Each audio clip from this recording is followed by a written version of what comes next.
Ethan Crawford rode into Navajo territory expecting trouble. Every other settler said he was a fool for extending credit to Indians, that he'd need rifles and threats to collect the 3-month debt. But when he arrived speaking halting Navajo phrases, reducing charges for medicine that hadn't saved a dying man, accepting hospitality before conducting business, everything changed. The elder's daughter watched him with eyes that saw past skin color to character underneath.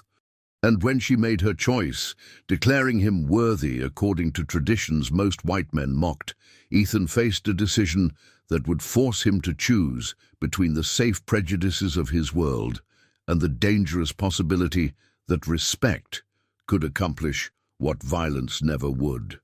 What happened next would prove that sometimes the most valuable payment isn't silver or gold. It's the courage to bridge cultures through honor instead of force. Ethan Crawford's general store sat at the edge of Flagstaff, Arizona territory, where civilization met Navajo land. At 31, he'd learned frontier commerce required equal parts business sense and cultural navigation. His ledger showed 3 months of unpaid credit, flour, coffee, blankets, medicine for a sick elder. "You're a fool, Crawford," said rancher Samuel Garrett. "Ride out with a rifle and take what's owed. The family's elder was dying. They needed supplies." "That's exactly when you say no. Otherwise, every Indian thinks you're easy money." After Samuel left, Ethan stared at the desert. He'd come west after the war, believing in honest trade regardless of which side of invisible lines people called home. But 3 months was long enough. He needed payment. His own creditors wouldn't accept good intentions as currency. Next morning, Ethan loaded his saddlebags and checked his rifle. Unlike most settlers, he'd spent 2 years learning basic Navajo phrases. The effort seemed strange to other merchants, but Ethan believed respect started with trying to speak someone's language. He rode north, reaching the settlement by late afternoon. 3 hogans sat in a small canyon. Several Navajo men stood as he approached, alert but not hostile. He raised his hand in peace, dismounted slowly, keeping his rifle holstered. "Ya-a-te," Ethan said, using the Navajo greeting. "I am Ethan Crawford." An older man stepped forward. "I am Hastian. You are the merchant who gave supplies when my brother was dying." "I am. I come not with anger, but with need. 3 months have passed. I must collect payment or face my own debts." The honesty seemed to surprise them. Most settlers came demanding, threatening. The elder gestured toward the largest hogan. "You will eat first, then we talk business." Ethan followed inside. The hogan smelled of wood smoke and herbs. Several women prepared food over a central fire. One woman caught his attention, sharp, assessing intelligence in her eyes. "My daughter Denai," the elder said. "She speaks some English." Denai approached with mutton stew and fry bread. "You are the merchant who does not cheat," she said in accented English. "My uncle spoke of you before he died. I tried to be fair. I'm sorry for your loss. He said you gave medicine when others would not. This is not how most Bilagana, white men, conduct business." As they ate, the elder explained their situation. Poor harvest. A trader cheated them on wool prices. They had silver jewelry, but not enough to cover the full debt immediately. "I can offer half now," the elder said, "the rest after spring shearing." Ethan calculated quickly. Half payment would satisfy his pressing creditors. But the elder's face suggested this might leave them vulnerable through winter. "The medicine for your brother. Consider that a gift. The rest we settle with half now and half in spring." The elder's eyes widened slightly. "You would reduce the debt? Your brother died. Charging full price for medicine that didn't save him seems wrong." Denai translated rapidly. The elder nodded slowly, respect evident. "You will stay tonight. Tomorrow we conduct proper trade." Later, Denai approached with herbal tea. "You are different. Most Bilagaana come with guns and anger. You come with patience. I've seen enough violence. The war taught me that force creates enemies, not solutions. We also know fighting, the long walk. When the army forced our people to Bosque Redondo, many died. I'm sorry. You are the first Bilagana to say those words to me. Morning arrived with clean desert light. Ethan helped with chores, drawing water, feeding horses, trying to be useful. Danae approached. Come, I will show you why respect matters.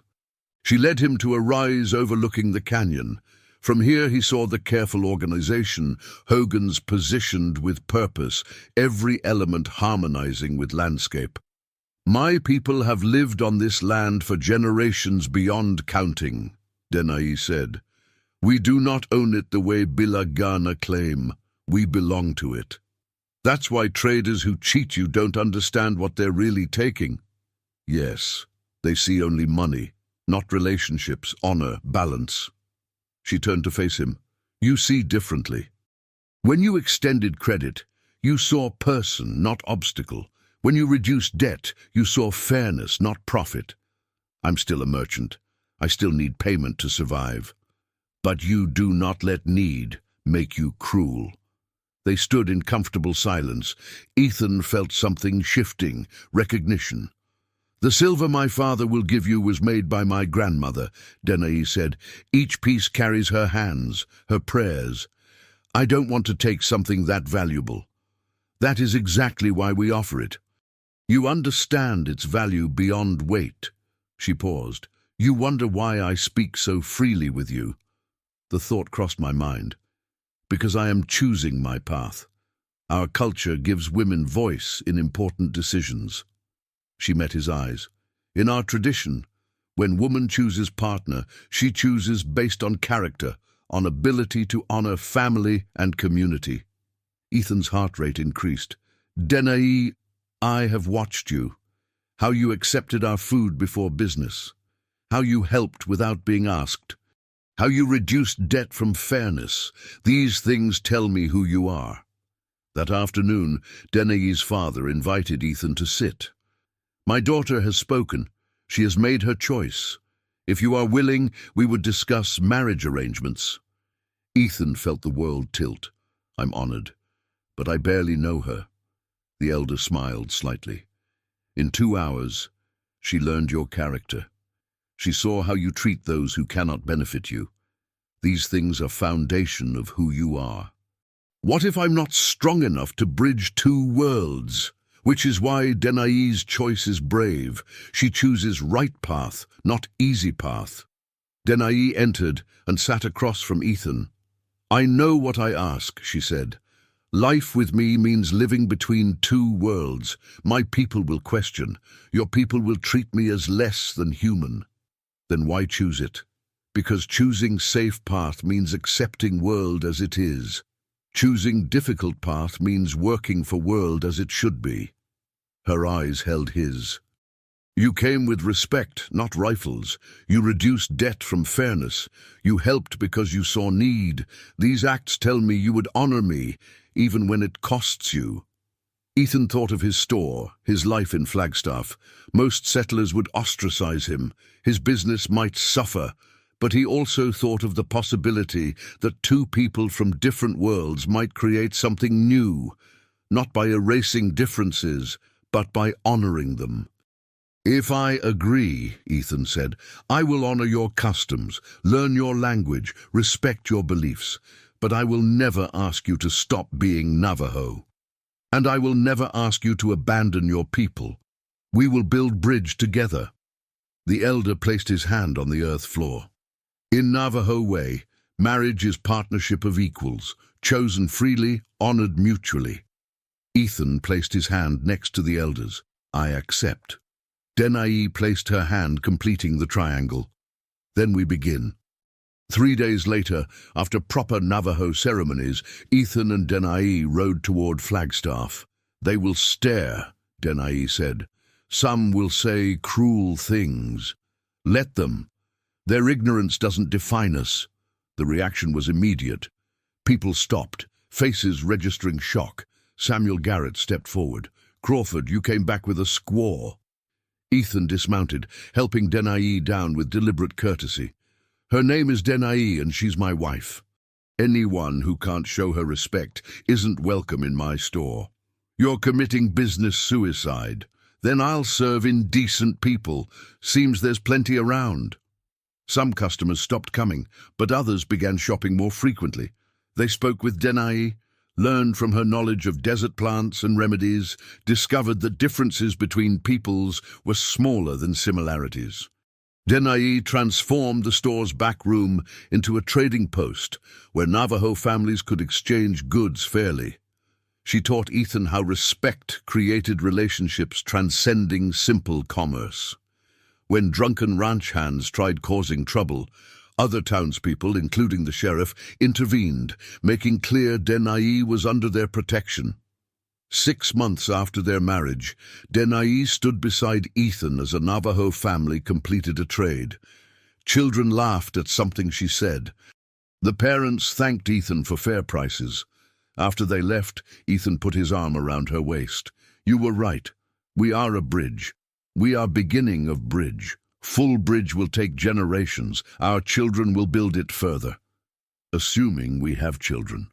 Denai smiled, placing his hand on her stomach. "We will have first stone of that bridge by spring." As sunset painted the Arizona sky, Ethan understood something fundamental. He'd ridden out to collect a debt and returned with a partner who'd chosen him because the challenges were worth facing together. Respect hadn't just transcended cultures, it had built foundation for something new. Not erasure of difference, but honoring of it. Not dominance, but patient work of creating space where both worlds could exist. Their store became known as the place where Navajo and white settlers could trade fairly, where respect flowed both directions, where the future was being built one transaction at a time. It all began because one man chose respect over intimidation, fairness over profit, understanding over violence, because one woman chose courage over safety, partnership over isolation, possibility over resignation. The debt was long since paid. But the relationship it sparked continued paying dividends neither could have imagined, proving that the greatest treasures often arrived disguised as simple obligations, and that respect truly could bridge worlds that violence never would.